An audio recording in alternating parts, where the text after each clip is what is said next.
অভিযোগ উঠছে যে রাজনৈতিক দল হিসেবে বিএনপি সব জায়গাতে নিজের লোককে নিয়োগ করছে, স্বাস্থ্য ব্যবস্থায়, সরকারের বিভিন্ন প্রতিষ্ঠানে, বিভিন্ন জায়গাতে পদায়নের ক্ষেত্রে অথবা নিয়োগের ক্ষেত্রে বিএনপির সঙ্গে সংশ্লিষ্টতাকে সবচেয়ে বেশি গুরুত্ব দেওয়া হচ্ছে। এই কথা কি সত্য? দেখেন, গণ অভ্যুত্থানের পরে অন্তর্বর্তীকালীন সরকার 18 মাস দায়িত্ব পালন করেছে। তারা যে কথা সবসময় বলতো যে আমরা ক্ষমতায় না, আমরা দায়িত্বে। এখন কি দায়িত্ব তারা পালন করলো? ঢাকা উত্তরের প্রশাসক, তিনি ছিলেন জাতীয় নাগরিক কমিটির নেতা। তো এই যে জাতীয় নাগরিক কমিটির নেতা, তিনি উত্তরের প্রশাসক হলেন, এটি কি আসলে দলীয়করণ না? এখন আপনি একটা জিনিস করলে সেটা সমস্যা না।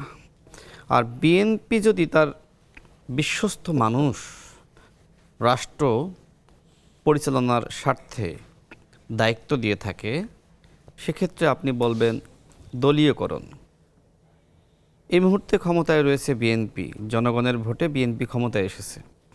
সুতরাং বিএনপি কিভাবে রাষ্ট্র পরিচালনা করবে, নানান ধরনের চক্রান্ত এবং ষড়যন্ত্রকে মোকাবেলা করার জন্য সেই সিদ্ধান্ত অবশ্যই বিএনপি নেওয়ার এখতিয়ার রাখে। দেখেন, আমেরিকাতে সরকার বদলের সাথে সাথে প্রশাসন বদলে যায়। হ্যাঁ, একটা সেট আপ থাকে, কিন্তু অধিকাংশ ক্ষেত্রেই বদলে যায়। এবং প্রশাসন না বদলালে তারা মনে করে যে তারা দেশ চালাতে পারবে না। ঠিক দীর্ঘ প্রায় 20 বছর পরে বিএনপি এদেশের জনগণের ভোটে দায়িত্ব পেয়েছে। আমরা দেখেছি যে 16 বছরে প্রশাসনকে কিভাবে আওয়ামীকরণ করা হয়েছিল। আমরা ধরে নিয়েছিলাম যে ইন্টারিম গভর্নমেন্ট দায়িত্ব পাওয়ার পরে এই প্রশাসনকে তারা আসলে ঢেলে সাজাবে। কিন্তু ওই সময় উপদেষ্টাদের মুখের বাণী ছিল এরকম, যদি আমরা এই আওয়ামী সুবিধাভোগী কর্মকর্তাদেরকে সরিয়ে দিই, সেক্ষেত্রে যারা বিএনপি মানা রয়েছে, যেহেতু বিএনপি অতীতে ক্ষমতায় ছিল, সুতরাং প্রশাসনে বিএনপির অনেক মানুষ রয়েছে, তারাই মূলত সামনের দিকে চলে আসবে। সেক্ষেত্রে যে নতুন দল গঠন করে আগামীতে ক্ষমতায় যাওয়া, সেই মিশনটা আসলে সফল হবে না। আচ্ছা, আরেকটি প্রশ্ন, এই যে ক্ষমতায় থেকে দল গঠন করা, দল গঠনের পিছন থেকে ডক্টর মোহাম্মদ ইউনূস থেকে শুরু করে আরও কতিপয় উপদেষ্টার সহযোগিতা, এইটা কি আসলে দলীয়করণ না? একটা পার্টি ছাত্ররা গঠন করবে, কোন ছাত্ররা? ছাত্রদের একটি অংশ। সেই পার্টি গঠনে ডক্টর মোহাম্মদ ইউনূস তিনি শুভকামনা ব্যক্ত করলেন, এবং নিবন্ধন নাই, জনসমর্থন নাই, জনগণ নাই, কর্মী নাই, মানে অল্প কয়েকজন মিলে একটা দল গঠন করলো, তাদেরকে 3 নম্বর দল হিসেবে জাতিসংঘে নিয়ে গেল। এগুলো কি দলীয়করণ না? বিএনপি যে কাজটা করেছে, আপনি হয়তো কর্পোরেশনের কথা বলেন, বিভিন্ন জায়গায় দায়িত্ব দিয়েছে। দেখেন, আমার কাছে মনে হয় যে মাননীয় প্রধানমন্ত্রী যাদেরকে দায়িত্ব দিয়েছে তারা ত্যাগী, যোগ্য, শিক্ষিত, এবং আমি মনে করি যে একটা বছর গেলেই বোঝা যাবে যে এই মানুষগুলো সফল নাকি ব্যর্থ। আমাদের মাননীয় প্রধানমন্ত্রী তিনি সঠিক সিদ্ধান্ত নিয়েছেন নাকি ভুল সিদ্ধান্ত নিয়েছেন, অর্থাৎ তাদের মেয়াদ শেষ হওয়ার আগে বা অন্তত 6 মাস তারা কি করছে, এগুলো পর্যবেক্ষণ না করে এখনই আসলে মন্তব্য করা আসলে অত্যন্ত কঠিন। আমি সর্বশেষ বলি যে এনসিপি যে দলীয়করণটা করেছিল, নিজেদের লোক নাই, জনবল নাই, জামাতের লোকগুলো ধার করে ভিসি নিয়োগ দিয়েছিল, ডিসি নিয়োগ দিয়েছিল।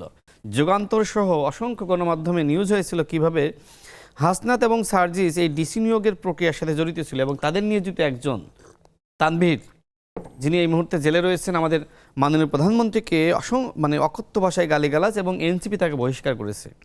আমি প্রশাসনের প্রতি আজকের এই অনুষ্ঠান থেকে আহ্বান রাখতে চাই, এই যে হাসনাত এবং সার্জিস যে ডিসি নিয়োগের কেলেঙ্কারির সাথে জড়িয়ে পড়ল এই গাজী সালাউদ্দিন তানভীরের মাধ্যমে, সে তো এখন জেলে রয়েছে। আমি মনে করি তাকে ভালোভাবে জিজ্ঞাসাবাদ করা উচিত। আমি যতটুকু জানতাম যে দুদকের যিনি চেয়ারম্যান ছিলেন, তার কাছে হাসনাত এবং সার্জিস গিয়েছিল, সাক্ষাৎ করেছিল গণমাধ্যমকে না জানিয়ে, এবং পরবর্তীতে গণমাধ্যমে এ সংক্রান্ত নিউজ হয়েছিল। হাসনাত সার্জিস সে সময় বলে, গণমাধ্যমের মুখোমুখি এক প্রকার বাধ্য হয়ে তারা হয়েছিল, সে সময় বলে যে বিশেষ একটা অভিযোগ দেওয়ার জন্য এসেছিলাম। এখনো পর্যন্ত আমরা কি জানি যে কি অভিযোগ দিয়েছিল? তার মানে কি, আমি যতটুকু তথ্য পেয়েছিলাম মূলত এই গাজী সালাউদ্দিন তানভীরকে রক্ষা করার জন্য, যাতে করে দুদক তার বিরুদ্ধে যে অভিযোগগুলো উঠেছিল সেক্ষেত্রে যাতে ক্লিন সার্টিফিকেট দেয়, সেটি কিন্তু হয়েছে। দুদকের চেয়ারম্যান পদত্যাগ করার আগে তাদেরকে ক্লিন সার্টিফিকেট দিয়ে গেছে। কখন?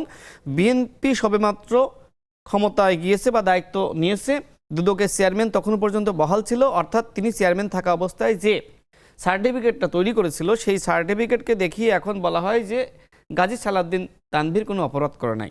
দেখেন, এনসিপি যে দলীয়করণটা করেছিল, আমার কাছে মনে হয় এনসিপি যদি 5টা বছর ক্ষমতায় থাকতে পারতো তাহলে দলীয়করণের ক্ষেত্রে আওয়ামী লীগকে হার মানাতো না, কিন্তু